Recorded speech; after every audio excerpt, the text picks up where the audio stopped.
aspect to this we'd like to just comment on briefly.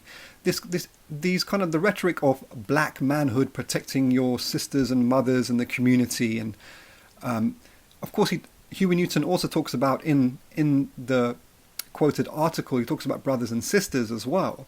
But there is this notion of kind of this problematic kind of masculinity. But is it problematic? Which is interesting, because it can be problematic depending on which trajectory and strategy you want to take these things towards. Now, very shortly after this, there's many very strong, powerful black revolutionary women who are leading the Black Panther Party.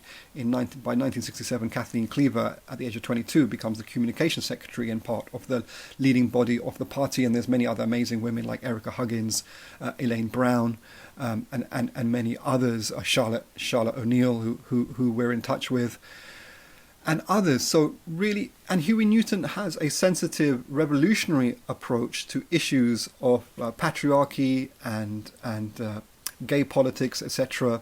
So he's sensitive to these things, and it's interesting hearing the account of Elaine Brown in this regard, who was a leader of the Black Panther Party by 1973, 1974, if one's not mistaken, because she responds to this accusation of the Black Panther Party that it was like some kind of pit of toxic masculinity, of black males just conducting misogynistic behavior left, right, and center.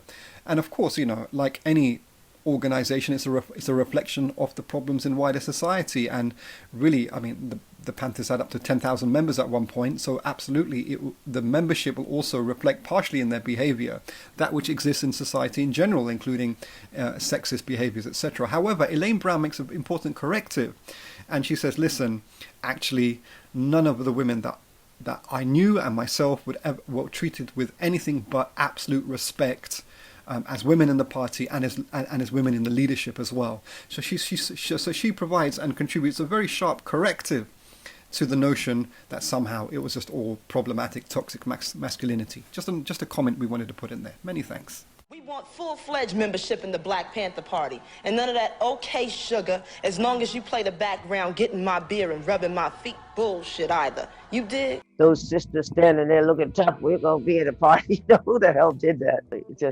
It's downright silly. Nobody did that. And to make the point that women were equal, I mean, it just wasn't something that even came up. There were women in the Black Panther Party from day one. Erica Huggins was one of the first members in LA. And when I joined, she was my captain. So we had women in leadership almost from the beginning that I can recall. I don't know where that's coming from. And it's kind of insulting to both the men in the party and to the party's fundamental belief system and ideology.